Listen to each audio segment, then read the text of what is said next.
Hello, folks. Hopefully, everybody can see me and hear me.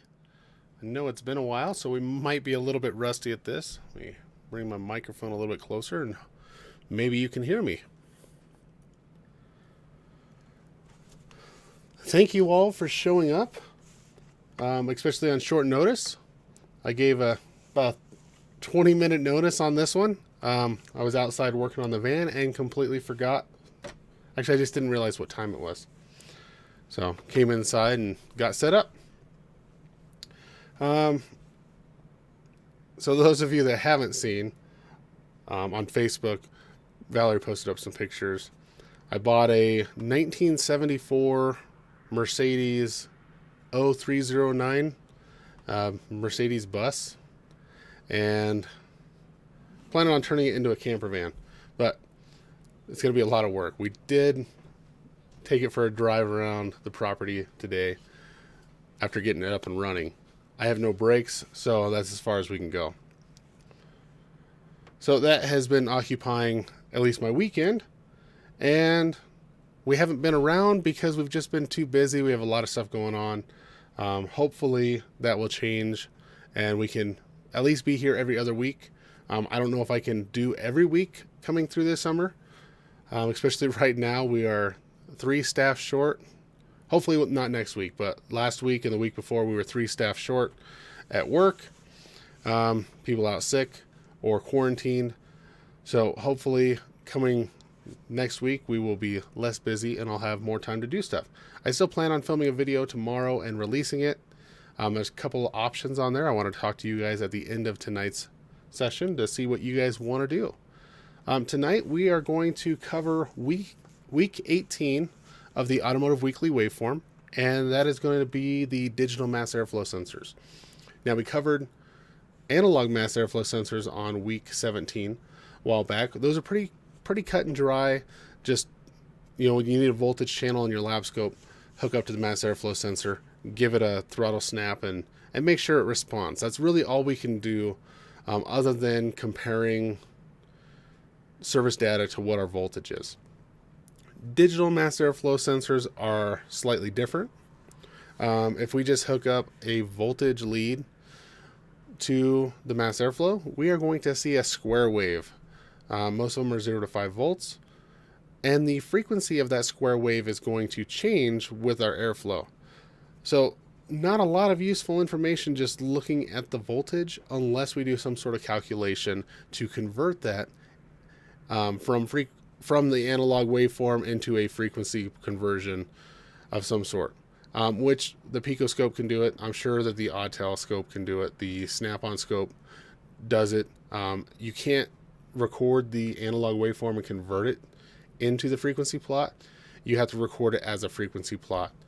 I struggled a little bit with the picoscope getting a clean waveform using the frequency selection, but if I record it in the analog and use a math channel to convert it frequency, then it came out a lot cleaner.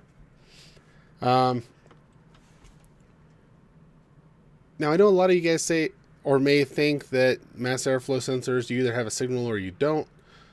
We should just hook up the scan tool, look at our grams per second, and use that to find out if we have a breathing issue, a volumetric efficiency issue, or the mass airflow isn't responding at all. And then you go and do a physical check of the mass airflow sensor, find out if it's obstructed or not, or dirty, and go from there. That's like 95% of the vehicles out there. I don't scope the mass airflow sensor. I just covered it because there's a few times when I've had to scope a mass airflow sensor. And then after releasing week 18 video, I actually had to use that test on a bad vehicle. So typically you are going to scope the mass airflow sensor if you do not get a change in your scanner data. If the scanner data doesn't change or update, it's stuck at one frequency all the time, or one voltage reading, grams per second, whatever it may be, or it's responding very, very low and you don't see any obstructions, that's when we're going to scope it. We're going to make sure that our powers are good, our grounds are good, and we're going to scope that signal wire. whether it's an analog or a digital, and just make sure that we're getting some sort of change in that signal wire. Now, the first case study that I'm going to go over, or submission, is one that I did, and it's on that vehicle that had mass airflow sensor codes. So that vehicle had many issues. The throttle body wasn't responding. It was going into limp mode. The throttle body was really dirty, and after I cleaned it, it still had a tight spot. So we replaced the throttle body, but I still had issues. It was setting a mass airflow sensor high flow code, which is kind of weird. I haven't seen that one. It was on a Hyundai. I think it was a Hyundai, maybe a Kia. But let me pull up the, just probably switch screens so you guys can see what I'm seeing. So I use the snap-on scope, and now if we're using the snap-on scope, we're not going to go into the lab scope setting. We're going to go to the digital, or the multimeter, and then under there's going to be a probe in there for frequency. So this is the frequency with the engine off of the original mass airflow, the bad mass airflow. So we can see all sorts of stuff happening here, but it's not a consistent signal. Now, in the video I released, I think that we had a mass airflow sensor on a GM that was supposed to come down to around 300 hertz with the engine off. This one was running a Delphi mass airflow just like a GM would have, and it was just all over the place with no air movement. Now, even when I blowed on this mass airflow sensor element, I didn't really get a change. And then if we look at the actual analog signal, we can see a very, very rapid signal here, high frequency. And we can see that, actually I'm in the way. Let me hide myself. We can measure this without using the frequency plotter. We just can't convert this with a math channel to overlay another channel. So measuring it between this point and this point, we don't want to measure just the on time. We have to go a full cycle when we're measuring frequency. How many times it cycles per second. So if we put our two cursors at the rising edge there, it'll do the math for us. And we can just barely see it here.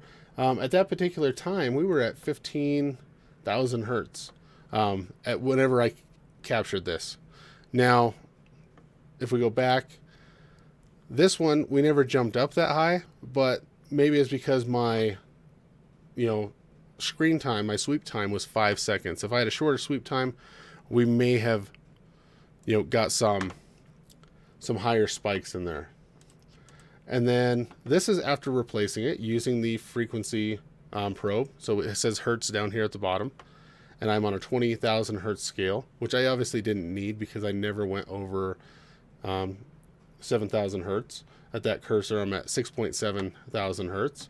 But that's what we normally see. Now we can see some pulses here. Those are probably the cylinder pulses as it's drawing in air.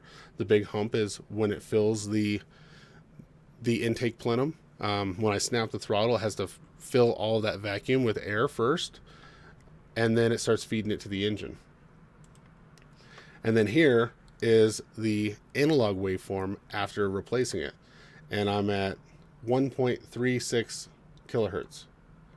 So this is, I think, at idle. I think that was at idle. I couldn't remember on here, but I think it was like 400 or 500 with the engine off. So right after releasing the video, there was a vehicle in my bay that I absolutely had to scope. I mean, I could have just thrown a mass airflow sensor at it, but best thing is to test the part, confirm it's bad. And then this is the GM mass airflow sensor here. It's the cartridge style. I can't remember if this was the 2.7 or if it was the 3.5. It might have been a 2.7. Yeah, it was a Hyundai. Now, this is a Delphi cartridge mass airflow sensor. Let me go to the next picture and you can see the release tab. You don't replace the whole housing anymore. You can see the circuitry here, but you can see the spring-loaded clip right there. It comes with a special tool, or you can use a screwdriver to just go in from the back side of the mass airflow sensor, push that little button, and you slide this unit out. Make sure you replace the O-ring, otherwise you will get false air. They'll kind of mess you up. But the new one comes with an O-ring, and it comes all sealed. And the new one also had like black gel in here instead of clear, so you couldn't see the electronics. And I did, just out of curiosity, tried flexing the gel to see if maybe one of these wires was broken. I still wouldn't have repaired the wire. I would have replaced it, but just out of curiosity to see what the failure was. But nothing changed when I pushed on that. And then next, Daryl was working on, I think it was his Honda. Let me see. Is there more than one post from Daryl? Did I miss it?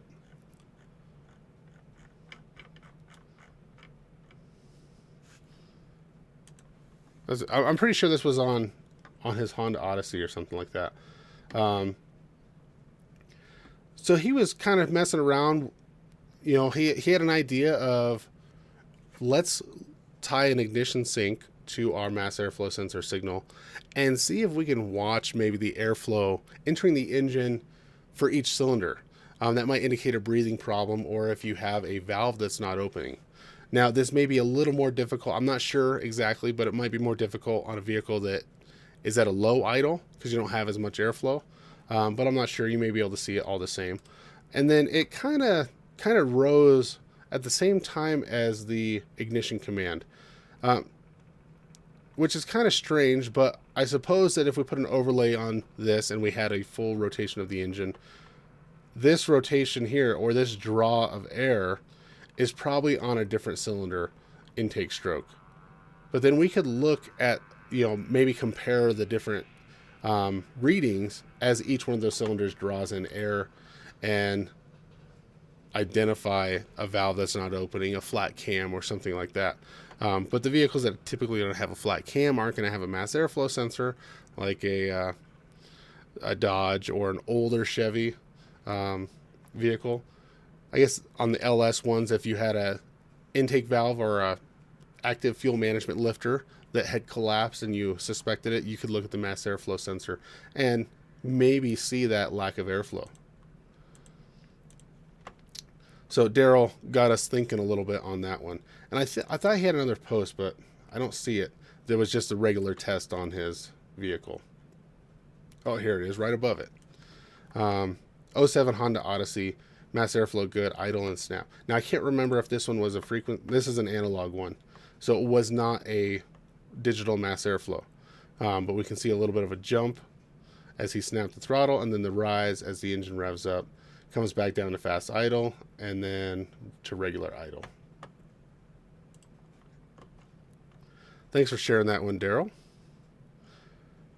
And then we didn't have a whole lot. I know I've been gone. And, you know, the group has kind of been quiet a little bit. The other ones were unrelated to our current testing or even the previous testing. So Angel posted one yesterday. It's a Chevy Tahoe 6-liter hybrid. I didn't know they made them with a 6-liter. But it is a fairly new one. And actually, I've never even had a Chevy Tahoe hybrid in the shop. So he can't say if it's a known good because there was a dropout during the snap. And he has a capture of it normal, and then when it dropped out, zoomed out and zoomed in. So when it was behaving normal, using the picoscope.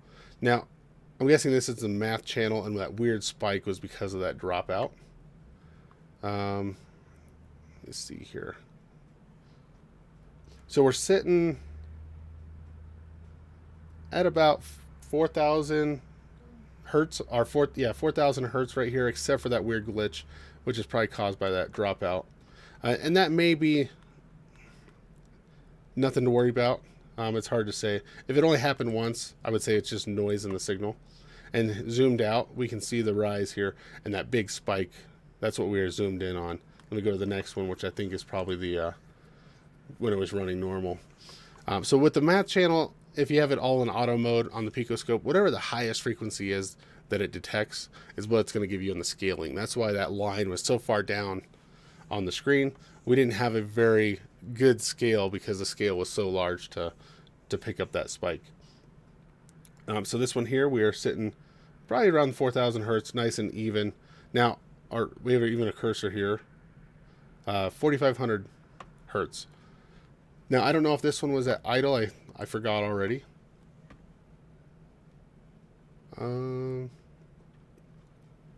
Drop out during the snap. So that must have been before the snap that it was sucking that much air. Now, it could have been on fast idle, and I don't know how these hybrids idle. I know that they typically use a belt alternator drive system. BAS, is that what it is? Belt alternator starter system. And it's like a 36 volt alternator, and it's really big. And they use that for spinning the motor up so it can have start stop feature. And they use it for light assist as well. So it's not a real high powered hybrid, but it does, gain you 1 or 2 miles per gallon. But they may idle a little bit fast, or the engine may not have been warmed up on this one. Thanks for sharing that one with you, Angel, or with me, Angel. Hey, Daryl, we just covered your Honda. You can elaborate in case I missed something, but on your Honda, I think what you were going for on here was to identify breathing issues by syncing our mass airflow signal to an ignition sync. We'd probably have to put an overlay on there to see which cylinder's drawing in air on that stroke. But if we saw we'd see a rise for each cylinder, and if we saw a rise that was lower than the other ones, then we could assume that maybe that cylinder is breathing less than the other cylinders, which could indicate a lifter or a valve issue or a flat cam. If you have more to add, then throw that in there. Now, did it work at all? Did you try putting an overlay on that, Daryl? Or was it the signal just too noisy? Actually, I think I'll refresh the page, but I think that's it. Now, if you guys are interested in the ATS scope, Doug posted a good video in the Facebook group on some of the options. Now, he has the eScan and the eScope, so he was running both at the same time, and then he was measuring the analog signal, and once he got done, he converted that to a frequency plot, and he could compare the grams per second shown on the scanner data versus the conversion, and they matched up pretty good. But that would be if you're getting a weird signal on the scanner and you measured it, you could compare the two signals. Oh, you found that the rise was created by the ignition events. So like a voltage drop issue was causing the rise in voltage. Like maybe a voltage drop on the ground. Yeah, that's too bad, because that seems like it would be a really cool thing to be able to use instead of a pulse sensor on the intake, because sometimes those get a little bit messy if you could see how much air is being drawn in by each cylinder, which I wonder if you could do that in clear flood mode. You'd have to wait for the mass air to warm up. Clear flood mode would be complete cylinder filling, and you wouldn't have that vacuum chamber to dampen the mass airflow reading. I'll have to try it when I get some time. I'll refresh here, make sure that nobody threw in some late submissions, and then I also need to check, which I should have checked beforehand. I did not check the email or the Google form, which I don't even know if the Google form works. And I don't remember my password. Let me see here.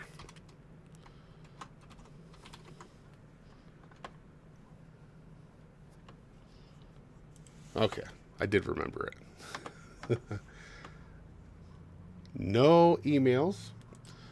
I did offer those. I have offered email and Google form submission for those people that don't use Facebook. I understand that not everyone wants to use Facebook, and I don't blame you. I need the beard back. You can't see my double chin when I'm wearing a beard. It's just getting hot.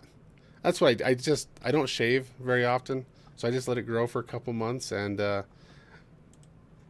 call it good.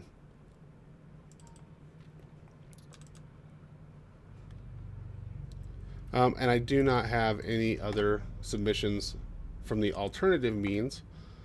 So that is it for the recap. So for tomorrow, I'm going to try and film another video for tomorrow. Um, and there's a couple of options that we can do.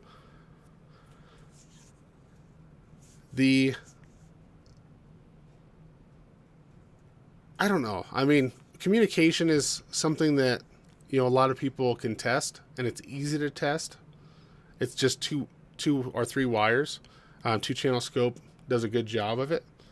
But there's just not a lot to see there unless you have an issue. And I know I don't have a vehicle that has issues. And I rarely see communication issues in Colorado. We just don't have that many failed modules or corrosion issues. I probably get one communication issue a year. So it's something that I don't deal with a lot. But I can certainly, and Paul Smith just added one, so we'll cover his in a minute. We can certainly cover CAN communication. Most communication protocols are similar. They just might vary a little bit in amplitude. So that is an option. When Valerie heard me shaving in the bathroom, she came to see if I shaved my mustache off, and then she got mad at me. So we can do communication. We have single wire. We have dual wire. Those are things that I'd probably prefer just to wrap up in one video. And then another one, which I think would be more helpful for you guys and have more practical uses, is going to be throttle position sensors. We do see a lot of throttle body failures, so that's a test that I use quite often. I don't see a lot of accelerator pedal position failures, but throttle bodies all the time. So I think Colorado Springs, I'm about an hour from there. Yeah. Well, so I think tomorrow I'll try to do the TPS signals. They're going to be mostly the same throughout the vehicles. You might have slightly different amplitude, just like the CAN communication. But the theory behind it is going to be the same. So let me know in the comments. Do you guys want me to do communication tomorrow or throttle position sensors? Because I can do either one, and I think they'll take about the same amount of time to film and edit. As hopefully my computer's working well enough for me to edit, because we've been having some issues, and I tried doing the Windows Restore to start all over, and even that is corrupt. So I'm gonna have to completely start from scratch, and that's something that's gonna take me a while. I think Paul just uploaded a capture here, so let me jump back over. Okay, he's got some week 17 homework here. I should read the information first. Known good. And this is on a 2008 Ford, checking the MAF sensor signal. Now, Fords are kind of a weird one because some of those are analog and some of them are digital, or at least on the scan tool, they show it in a digital format, which is kind of weird. So I don't know if they all do that, or if it's some have an analog and some have a digital. Whenever I look at the scan tool, at our altitude in Colorado, we're at 5,300 feet. So on a Ford, normal for me, if I go to my borrow PID, is going to be like 139 to 143 hertz. That's normal for my altitude. I think sea level, they're normally like 157 or 160.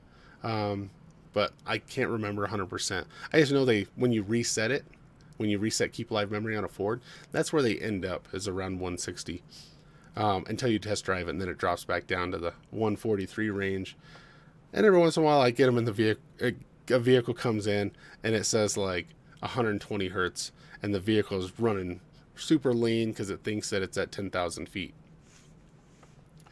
So here we have, now was this on startup? Let me see. Yeah, so this is the complete capture here. So it looked like some clear flood cranking, because we see our battery voltage is here, it drops down, we see our humps, and then it rises up to charging voltage. So we can see that mass airflow, and I don't know if that mass airflow warms up as soon as you turn the key on the Fords, or if it's not until after it gets running. and then we can see the rise here as it's cranking, and then as it tries to start, and then the idle probably flares like most vehicles do when they first start up, and then it drops back down. And then here we're probably just seeing idle fluctuations, and it looks like we have a snap throttle here. Thanks for submitting that, Paul. This is Paul Smith. Yeah, he posted this one 5 minutes ago. Okay,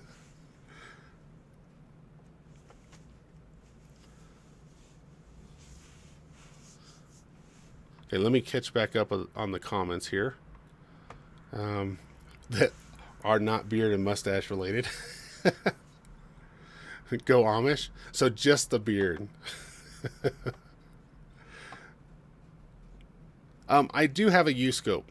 Yes, I have a U-scope. I don't use it often, honestly. I bought it just for this series because I know a lot of guys have it, and I don't like it. But it's because I don't do mobile diag, and I'm always in the shop, and I always have either the Triton D10 or my Zeus or the Picoscope like set up and ready to go. D10 sits on my diagnostic cart with a lead hanging right next to it. So if I need a single channel capture, I normally grab that because I'm already scanning the vehicle.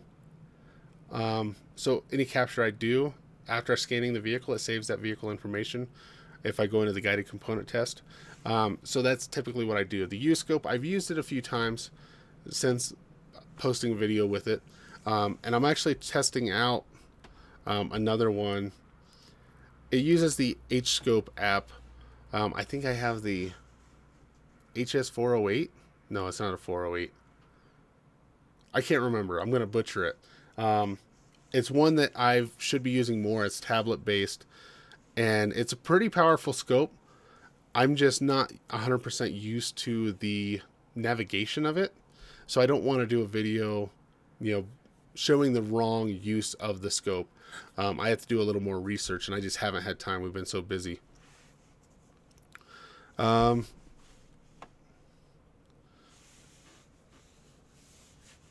Yeah, more TPS situations than comms. TPS is a vote. So yeah, I'll do TPS tomorrow. I'm sure that at the shop I have several vehicles that are electronic throttle body and some that are not, so I can do both. They behave very similar. The electronic throttle bodies just have 2 signals typically to verify that they're both working properly. It's the only scope you have? Okay, yeah, I can do some more U-scope stuff. Pico, honestly, is the way to go. It's a great scope. If you're buying a scanner and you want the scope built in and you don't mind paying the extra for the updates, the Snap-on's a great unit as well. I cover a lot of Snap-on stuff because most shops out there have some sort of Snap-on scanner that has a scope built in, and the guys don't use the scope, so that's typically why I cover the Snap-on.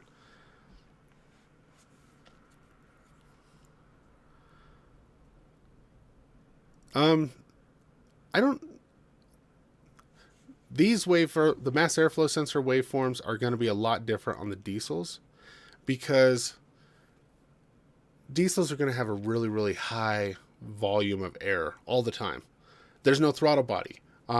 If they do have a throttle body, it's normally used for EGR function, or like a Volkswagen, they use it to shut down the engine faster. When you turn the key off, it slaps shut so it doesn't keep the engine running.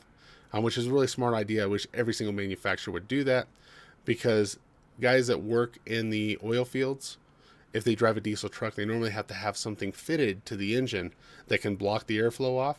In case they're driving through the oil field and there's a pocket of natural gas, the engine will accelerate and it's dangerous.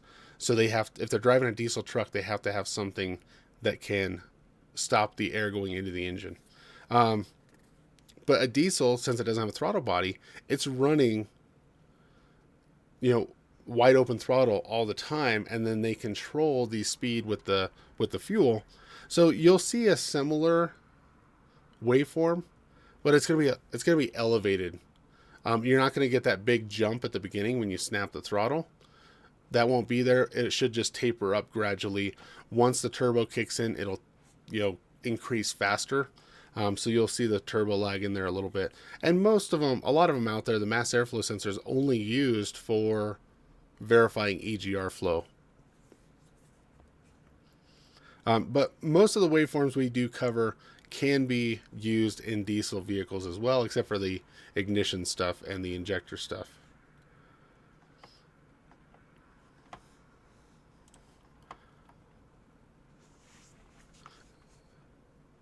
Yeah, you do have to use the U-scope regularly for it to be worth having, because the navigation is really, really strange because it's so small. They've condensed the navigation to a couple of buttons. And if you're unfamiliar with it, then it takes you longer to navigate. That's my problem, is it takes me longer to navigate than it does to run a full-size scope.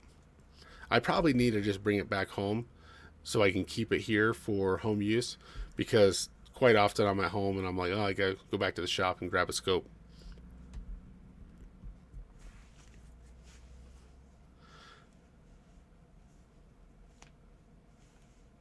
So switching from the dealer to an independent, or thinking about it, are you looking to change just to get out of the dealer environment and switch from commission to, maybe an hourly area? The Virus is a good scope. I use a Zeus, which is, similar to the Virus. Virus Edge, that is. The older Virus is similar as well, but maybe a little bit slower. It's just one of those things that, any scope is a good scope, in my opinion. I mean, there's some out there that are terrible, but a lot of them are usable. It's just figuring out how to use them. We have an OTC Genesis scope that I was going to use for a video, and I could not, for the life of me, get a waveform that I wanted out of it, that I expected. So I put it back in the drawer and haven't used it since. But I'm sure if I was familiar with it, then that would be a great scope, and it would be fast enough for most of the signals that I need to see. Some of the older scopes or the cheaper scopes are not fast enough to see communication issues. The new Autel Elite, the data link interface, or the dongle, actually has scope channels built in, so you can watch the CAN communication lines just by plugging in the scanner, which is kind of cool. And I wish that more people would do that. I mean, why wouldn't you want to be able to see that? So that's pretty cool. I haven't used one hands-on. I've just seen videos of them. It's an hourly shop and your flat rate. Yeah, that's the problem, is the dealership pay right now is extremely high. They have the capability of paying technicians more than the independents can. We run into the same thing. The dealership techs across the street are making $5 or $6 an hour more than our technicians, but they're on commission. So if they have a slow week, they lose money. If they're really, really busy, they can make a lot more money, which has been the case because they actually had 3 technicians quit last month. Every single dealership in town, in our town, is hiring, and most of the independent shops don't have any room to put any more technicians, and they're all booked out at least a week. We're out almost 4 weeks right now because we had some technicians off a couple weeks ago. And Doug, the bus it's a cool project, and I'm learning a lot because it's just such a strange vehicle.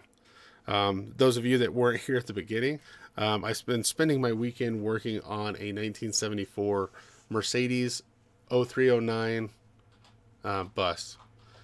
It's been gutted on the interior. The guy was going to convert it to a camper, so he already has a black water tank, gray water tank, a water tank. It has a bigger fuel tank in it already, but he has a second bigger fuel tank for it. It hadn't run for years. I got it up and running and drove it around my house. Luckily, I have a couple of acres and I have some room because I didn't have brakes. And I was also starting out in 3rd gear, so I was going faster than I wanted to go. So we're going to get the brakes going next. Doug was asking about the brakes, if they were air or hydraulic. They are air over hydraulic. So the pedal is hooked up to a master cylinder just like normal, but instead of having a hydro boost or a vacuum booster, it has an air booster. So it has a gear-driven air compressor on the engine and an air tank underneath, and it has an air booster. I really want to make sure that I have good brakes if the air system fails, which I believe that I will once I have any brakes. It's going to be just like a vacuum booster with no vacuum, because if I'm going to use it as a camper, then I'm going to be out in the mountains and stuff, and if I have an engine failure or problem and I have to be towed or drug out of somewhere, I want to make sure I have brakes. Yeah, that does sound like a death trap.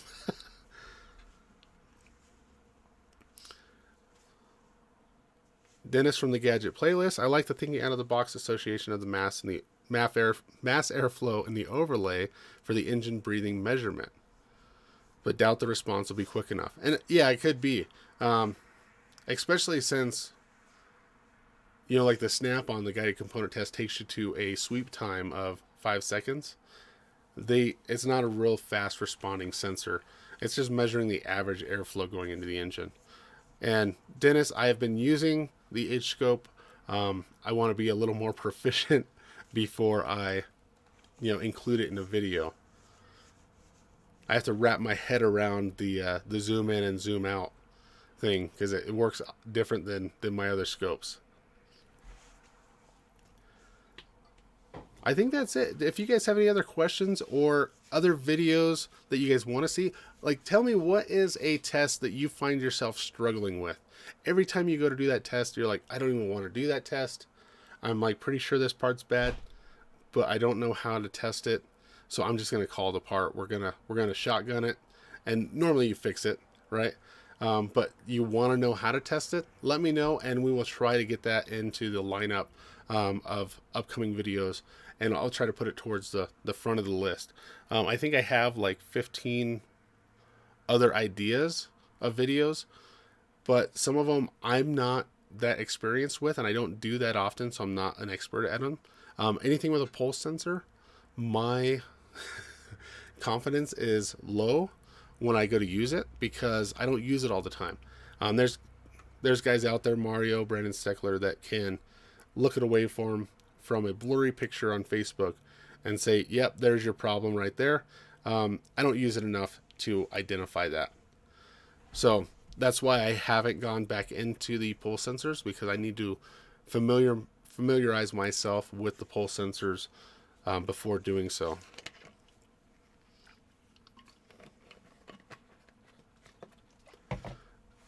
And what else do we have? What haven't we done? Speaking of outside the box stuff, we have, or you can learn with the group chat. Did I miss something in the group chat? Oh, learn with the group Chad. Yeah, Paul, I've been to, I think, 3 pressure waveform analysis classes and pulse sensor classes locally. I was signed up for Steckler's class for Super Saturday, the one that didn't happen, the one that was postponed. Yeah, and Kevin, if you post up waveforms as you're catching up, if you feel like posting, but if you decide that you wanted to post and you go through and label them with which week is what, then I'll cover them in our review. I'm betting, unless we get a lot of submissions next week, we'll probably go to a 2-week schedule. I'll try to get a video up tomorrow or Monday, and then if we have a lot of submissions, then next Saturday I will do a class recapping them. If it's like this last 2 weeks and we're kind of limited, then I'll wait 2 weeks and give everyone time. I know everyone's super busy. Summertime's ramping up. Most of you guys are booked out a ways, and now we have all the other stuff like overheating vehicles and air conditioning issues coming in as well, which kind of amplifies our workload. Stimulus boosted a lot of shops as well. Stuff's getting fixed that is normally not going to be fixed, and the dealerships are out of vehicles, so we are going to be busy for quite a while.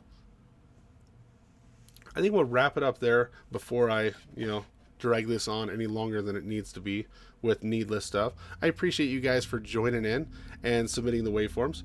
I will try to be a little more consistent with my posting. I know we were off for a couple of months there, and I will see you guys in the next live stream. Stay tuned for the video tomorrow or Monday, and then we'll let you guys jam out for a few minutes here as